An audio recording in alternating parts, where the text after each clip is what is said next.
Project Vishnu ಅಡಿ hypersonic cruise ಕ್ಷಿಪಣಿ ಪರೀಕ್ಷಿಸಲು ಸಜ್ಜಾಗಿದೆ ಭಾರತ. ಬ್ರಹ್ಮೋಸ್ಗಿಂತಲೂ ವೇಗದಲ್ಲಿ ಅಪ್ಪಳಿಸುತ್ತಿದೆ ಈ ಕ್ಷಿಪಣಿ. ಶತ್ರು ರಾಷ್ಟ್ರಗಳ ಆಳಕ್ಕೆ ನುಗ್ಗಿ ಧ್ವಂಸ ಮಾಡುವ ಸಾಮರ್ಥ್ಯ.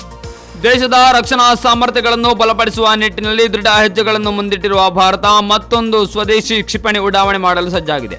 ಅತ್ಯಾಧುನಿಕ ಹೈಪರ್ಸಾನಿಕ್ ಕ್ಷಿಪಣಿಯಾದ extended trajectory long duration hypersonic cruise ಕ್ಷಿಪಣಿಯನ್ನು ಪರೀಕ್ಷಿಸಲು DRDO ಸಜ್ಜಾಗಿದ್ದಕ್ಕೆ ಪ್ರಾಜೆಕ್ಟ್ ವಿಷ್ಣು ಎಂದು ಹೆಸರಿಡಲಾಗಿದೆ. ಸಂಪೂರ್ಣವಾಗಿ ದೇಶೀಯ ತಂತ್ರಜ್ಞಾನವನ್ನು ಬಳಸಿಕೊಂಡು ಅಭಿವೃದ್ಧಿಪಡಿಸಲಾದ ಈ ಕ್ಷಿಪಣಿಯು 1500 ಕಿಲೋಮೀಟರ್ ವ್ಯಾಪ್ತಿಯನ್ನು ಹೊಂದಿದ್ದು 1000ದಿಂದ 2000 kg ತೂಕದ ಸಾಂಪ್ರದಾಯಿಕ ಅಥವಾ ಪರಮಾಣು ಸಿಡಿತಲೆಗಳನ್ನು ಬಳಸಿಕೊಂಡು ಶತ್ರುಗಳನ್ನು ಸಂಹಾರ ಮಾಡಬಲ್ಲದು.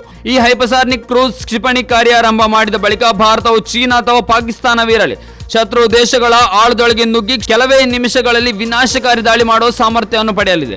ಈ ಕ್ಷಿಪಣಿಯು ಸೆಕೆಂಡಿಗೆ 3 ಕಿಲೋಮೀಟರ್ ವೇಗದಲ್ಲಿ ಚಲಿಸಬಲ್ಲ ಸಾಮರ್ಥ್ಯ ಹೊಂದಲಿದೆ. ವರದಿಗಳ ಪ್ರಕಾರ ಪ್ರಸ್ತುತಿರುವ ರಾಡಾರ್ ಮತ್ತು ವಾಯು ರಕ್ಷಣಾ ವ್ಯವಸ್ಥೆಗಳಿಗೆ ಈ ಕ್ಷಿಪಣಿಯು ವೇಗವನ್ನು ಪ್ರತಿಬಂಧಿಸಲು ಅಸಾಧ್ಯವಾಗಲಿದೆ.